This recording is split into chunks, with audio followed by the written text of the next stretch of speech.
Ya, salam semuanya. Kita bertemu lagi dalam kontekstual Bible Reading. Bacaan kita pagi ini terambil dari kitab Ulangan pasal 24 ayat 1 sampai ayat 22. Kami persilakan. Ulangan 24. Apabila seseorang mengambil seorang perempuan dan menjadi suaminya, dan jika kemudian ia tidak menyukai lagi perempuan itu, sebab didapatinya yang tidak senonoh padanya, lalu ia menulis surat cerai dan menyerahkannya ke tangan perempuan itu. Sesudah itu menyuruh dia pergi dari rumahnya. Dan jika perempuan itu keluar dari rumahnya dan pergi dari sana, lalu menjadi istri orang lain. Dan jika laki-laki yang kemudian ini tidak cinta lagi kepadanya, lalu menulis surat cerai dan menyerahkannya ke tangan perempuan itu, serta menyuruh dia pergi dari rumahnya, atau jika laki-laki yang kemudian mengambil dia menjadi istrinya itu mati, maka suaminya yang pertama yang telah menyuruh dia pergi itu tidak boleh mengambil dia kembali menjadi istrinya setelah perempuan itu dicemari, sebab hal itu adalah kekejian di hadapan Tuhan. Janganlah engkau mendatangkan dosa atas negeri yang diberikan Tuhan Allahmu kepadamu menjadi milik pusakamu. Apabila baru saja seseorang mengambil istri, janganlah ia keluar bersama-sama dengan tentara maju berperang atau dibebankan sesuatu pekerjaan. 1 tahun lamanya ia harus dibebaskan untuk keperluan rumah tangganya dan menyukakan hati perempuan yang telah diambilnya menjadi istrinya. Janganlah mengambil kilangan atau batu kilangan atas sebagai gadai, karena yang demikian itu mengambil nyawa orang sebagai gadai. Apabila seseorang kedapatan sedang menculik orang, salah seorang saudaranya dari antara orang Israel, lalu memperlakukan dia sebagai budak dan menjual dia, maka haruslah penculik itu mati. Demikianlah harus kau hapuskan yang jahat itu dari tengah-tengahmu. Hati-hatilah dalam hal penyakit kusta, dan lakukanlah dengan tepat segala yang diajarkan imam-imam orang Lewi kepadamu. Apa yang kuperintahkan kepada mereka, haruslah kamu lakukan dengan setia. Ingatlah apa yang dilakukan Tuhan Allahmu kepada Miriam pada waktu perjalananmu keluar dari Mesir. Apabila engkau meminjamkan sesuatu kepada sesamamu, janganlah engkau masuk ke rumahnya untuk mengambil gadai daripadanya. Haruslah engkau tinggal berdiri di luar, dan orang yang kau beri pinjaman itu haruslah membawa gadai itu keluar kepadamu. Jika ia seorang miskin, janganlah engkau tidur dengan barang gadaiannya. Kembalikanlah gadai itu kepadanya pada waktu matahari terbenam, supaya ia dapat hidup dengan memakai kainnya sendiri dan memberkatikan Tuhan atas pekerja harian yang miskin dan menderita, baik dia saudaramu maupun seorang asing yang ada di negerimu di dalam tempatmu. Pada hari itu juga haruslah engkau membayar upahnya sebelum matahari terbenam. Ia mengharapkannya karena ia orang miskin, supaya ia jangan berseru kepada Tuhan mengenai engkau, dan hal itu menjadi dosa bagimu. Janganlah ayah dihukum mati karena anaknya, janganlah juga anak dihukum mati karena ayahnya. Setiap orang harus dihukum mati karena dosanya sendiri. Janganlah engkau memperkosa hak orang asing dan anak yatim, juga janganlah engkau mengambil pakaian seorang janda menjadi gadai. Haruslah kau ingat bahwa engkau dahulu budak di Mesir, dan engkau ditebus Tuhan Allahmu dari sana. Itulah sebabnya aku memerintahkan engkau melakukan hal ini. Apabila engkau menuai di ladangmu, lalu terlupa seberkas di ladang, maka janganlah engkau kembali untuk mengambilnya. Itulah bagian orang asing anak yatim dan janda, supaya Tuhan Allahmu memberkati engkau dalam segala pekerjaanmu. Apabila engkau memetik hasil pohon jaitunmu dengan memukul-mukulnya, janganlah engkau memeriksa dahan-dahannya sekali lagi. Itulah bagian orang asing, anak yatim dan janda. Apabila engkau mengumpulkan hasil kebun anggurmu, janganlah engkau mengadakan pemetikan sekali lagi. Itulah bagian orang asing, anak yatim dan janda. Haruslah kau ingat bahwa engkau pun dahulu budak di tanah Mesir.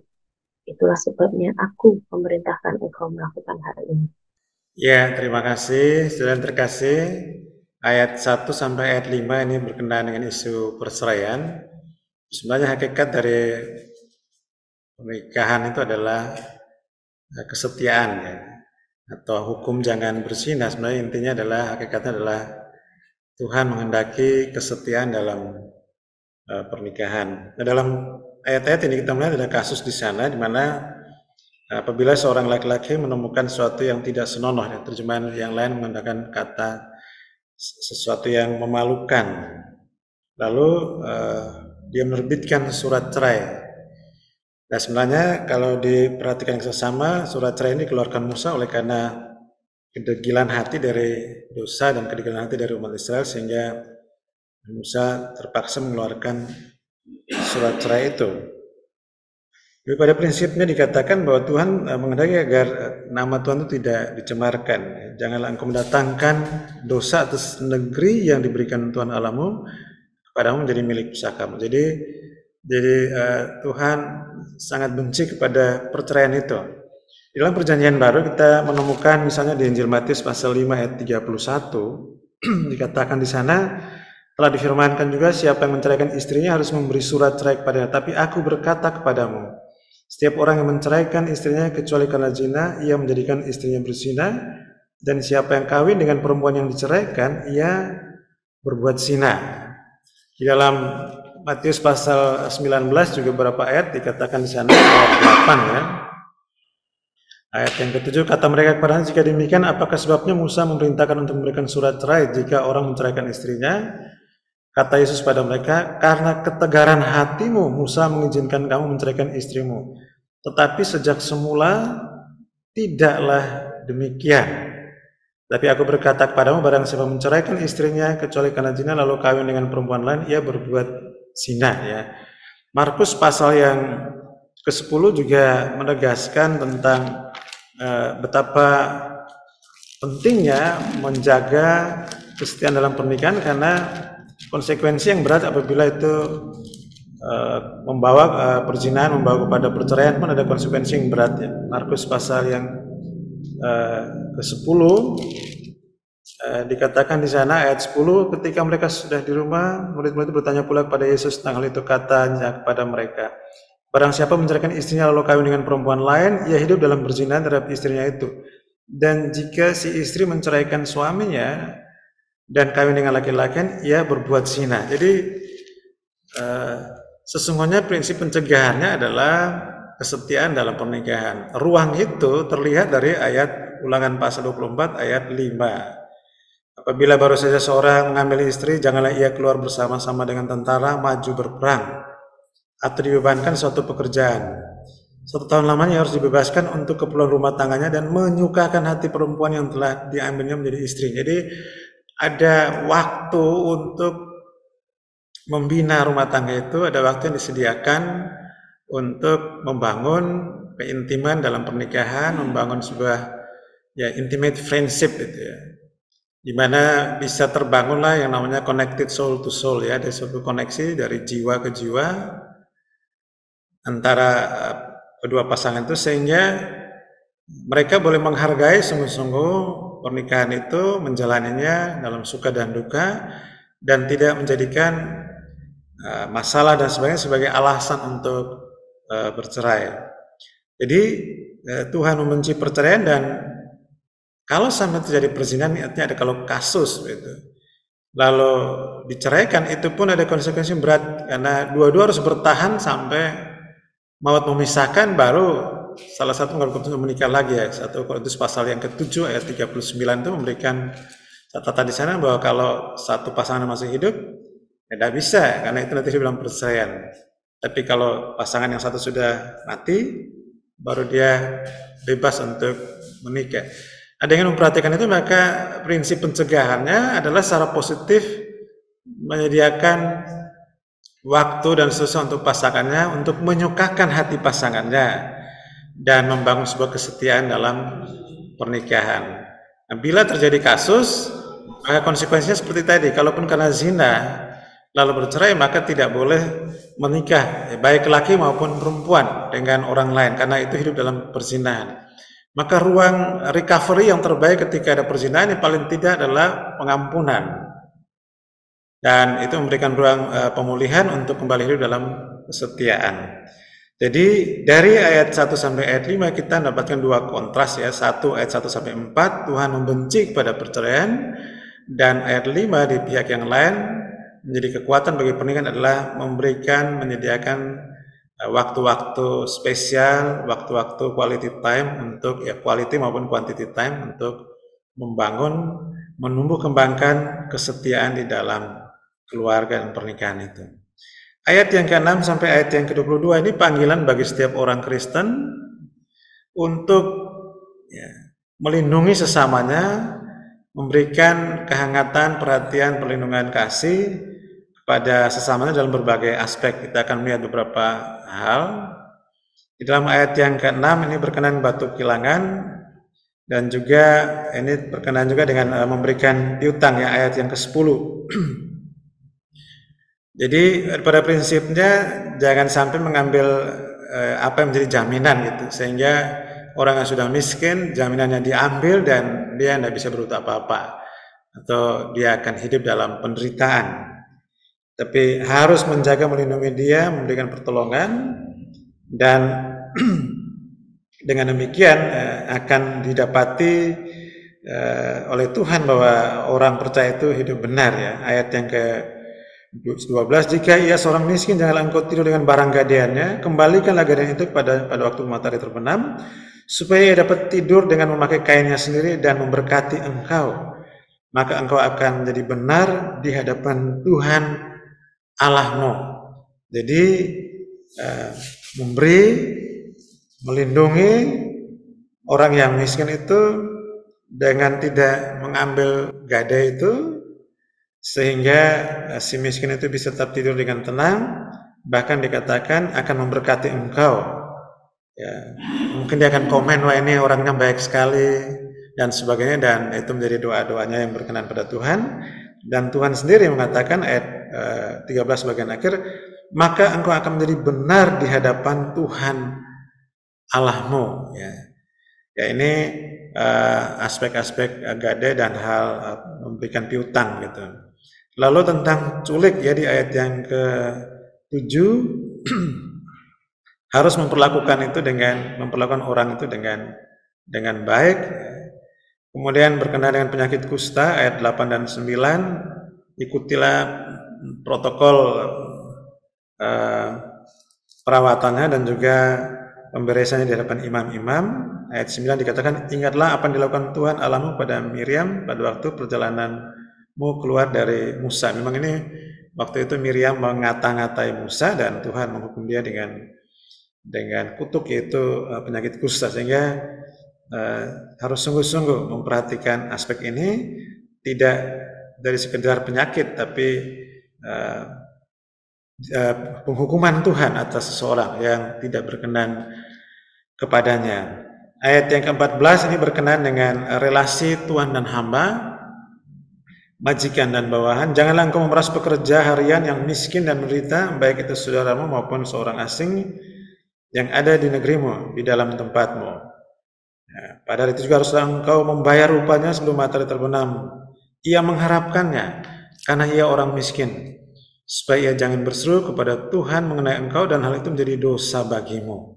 Jadi relasi tuan dan hamba, kalau kita perhatikan di Perjanjian Baru, Paulus menekankan itu dalam Kolose, bahwa sama-sama tuan maupun hamba itu, tuan besarnya, big bossnya itu, yang baik itu ada di surga, sehingga ya hamba harus tunduk pada tuannya, Tapi Tuhan yang di bumi juga harus tahu bahwa Tuhannya yang utama adalah di sorga. Dan sumber upah itu adalah Tuhan yang ada di sorga, yang memperlakukan baik Tuhan maupun hamba di bumi dengan adilnya. Sehingga seorang majikan, Tuhan tidak boleh menahan hak dari pekerjanya, apalagi memeras begitu.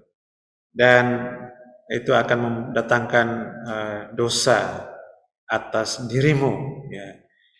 Ini berarti bahwa relasi yang dikehendaki Tuhan dalam bekerja itu tidak dui patrit ya, antara satu pihak tuan dan majikan, tuan dan karyawan atau bawahan, tetapi relasinya tripatrit, yaitu majikan, karyawan, dan Tuhan ya. Kalau kita lihat praksis dalam kehidupan bangsa dan negara kita, relasi antara pengusaha atau owner dan buruh itu difasilitasi oleh pemerintah, baik dalam menentukan upah dan sebagainya. Apa artinya? Bahwa pemerintah sebagai wasit agar ada respect, saling menghargai dan saling membutuhkan satu yang lain, dan diaturlah rule of game-nya. Di hadapan Tuhan, prinsipnya adalah bahwa ya Tuhan itu dia yang berdaulat atas tuan di bumi maupun hamba di bumi, dan sangat menekankan pentingnya respect, kasih dari Tuhan kepada bawahannya, jangan memeras dan jangan menahan upahnya. Ayat 16, setiap orang harus menanggung dosanya sendiri. Ayat 17 sampai dengan ayat yang ke-22 ini perlakuan berkenaan dengan aspek-aspek hak-haknya ya. Di ayat 17, janganlah engkau memperkosa hak orang asing dan anak yatim, janganlah engkau membeli pakaian seorang janda sebagai gade. Haruslah kau ingat bahwa engkau juga orang yang disesah atau dijajah, diperbudak, dan dimerdekakan oleh Tuhan oleh karena belas kasihan ya. Sehingga belas kasihan yang pernah dialami oleh karena kemurahan kasih Tuhan itu harus dipraktikkannya terhadap sesama. Dan ayat 19 sampai 22 ini etika ekonomi itu, kalau panen berjalan maju dan tidak bisa menengok ke belakang. Kalau ada yang terlewat dari panenan itu tidak boleh diambil lagi, itu bagian dari orang miskin. Sehingga terjadilah keseimbangan, yang kaya tidak kelebihan, yang miskin tidak kekurangan, bisa saling mengisi, saling melayani dan memberi, sehingga sama-sama bisa menikmati kehidupan. Ya tentu pemilik menikmati segala yang baik, tapi yang terlewat dari panen ya, kelasnya itu KW-KW itu toh bisa menghidupi orang-orang miskin dan orang-orang asing. Nah, kalau dalam pemerintahan ya fakir miskin dilindungi oleh negara, itu implementasi yang sederhana dari prinsip ini. Tapi bagi kita dalam konteks kehidupan sebagai orang percaya, dua hal kita pelajari hari ini sebagai anak teks, bahwa Allah menghendaki kesetiaan dalam pernikahan. Dan yang kedua, Allah memanggil orang percaya untuk mengasihi sesama seperti diri sendiri dalam berbagai aspek kehidupan. Aplikasi bagi kita, sudahkah saya dan saudara menumbuh kembangkan kesetiaan dalam pernikahan dan keluarga? Mari tengah kesibukan pekerjaan dan apa saja, harus tetap ingat bahwa pernikahan ada dimensi transendentalnya, yaitu Tuhan yang mempersatukan, dan kesetiaan dalam pernikahan akan terbangun ketika kesatuan keluarga itu membina relasi yang setia dengan Tuhan. Maka kehangatan kasih ilahi akan menjaga, melindungi dari segala macam persoalan dan kasus yang akan menimpa. Tuhan akan menjamin itu. Yang kedua, sudahkah saya dan saudara menaruh belas kasihan pada sesama? Mari kita membagi apa sayang ada pada kita dengan ada orang-orang yang berkekurangan, dan mungkin bagi kita tidak berarti, tapi bagi mereka yang menerima apapun itu pasti sangat berarti. Dan biarlah kehangatan kasih Kristus memberikan kehangatan juga bagi orang lain melalui praktek compassionate love kita. Tuhan memberkati kita. Amin. Kita responi dengan pujian, peganglah tanganku Roh Kudus, supaya kita tetap hidup di dalam kebenaran Tuhan, dan kita terus setia kepada Tuhan dalam setiap hal.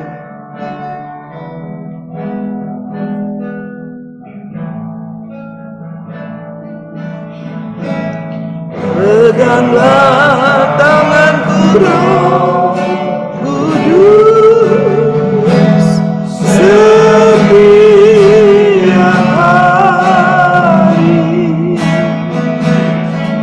Ku tak dapat jalan sendiri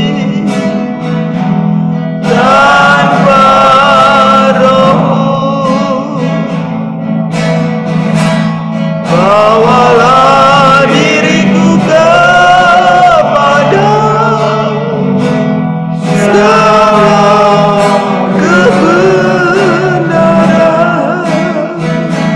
agar ku tidak tersesat, mengikuti jalan-Mu. Katakan, peganglah tanganku Roh Kudus, peganglah tanganku Roh Kudus setiap hari.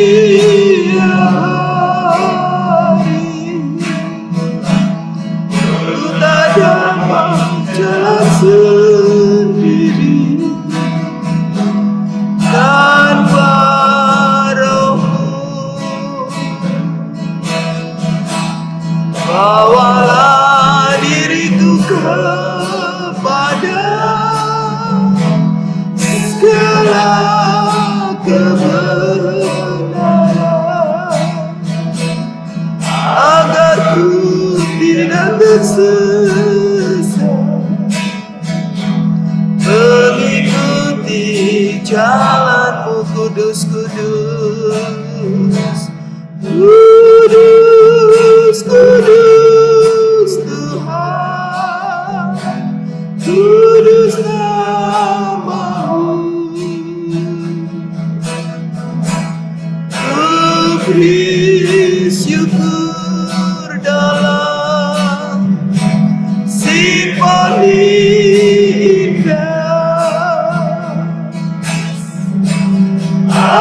ajaib, ajaib Tuhan, ajaib nama-Mu.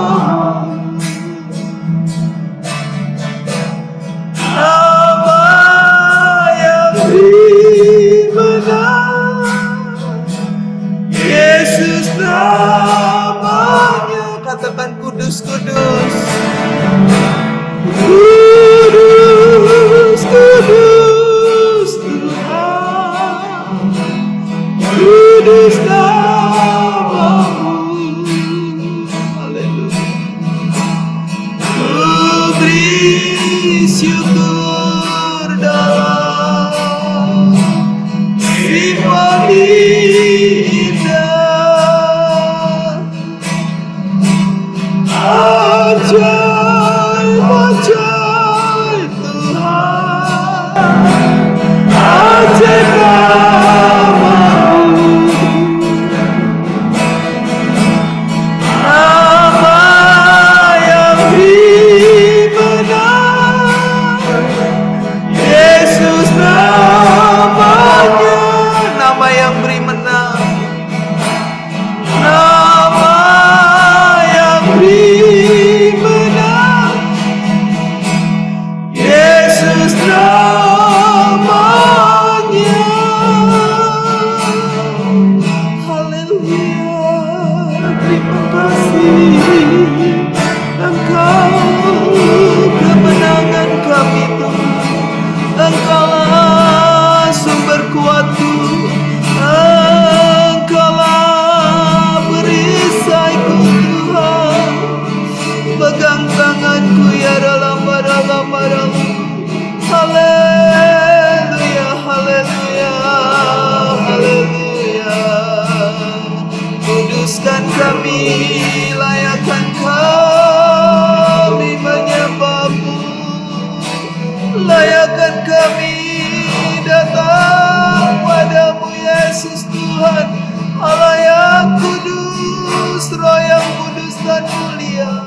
Mari kita terus berdoa supaya setiap kita tetap di dalam kebenaran Tuhan, supaya kita terus menjaga kekudusan pernikahan, supaya kita juga yang masih belum menikah tetap dijaga di dalam kekudusan, agar kita boleh tetap setia di dalam Tuhan dan kita terus mau melakukan apa yang menjadi bagian kita. Kita bermurah hati kepada orang lain, kepada para yatim maupun para yatim piatu dan juga orang-orang asing. Mari kita bersama berdoa. Bapa di surga, aku bersyukur Tuhan untuk setiap pemeliharaan Tuhan dalam kehidupan keluarga kami masing-masing. Kehidupan kami biarlah Tuhan, pernikahan kami yang sudah menikah tetap dipelihara Tuhan dalam kekudusan, dijauhkan dari segala yang jahat, segala dosa yang tidak berkenan di hadapan Tuhan.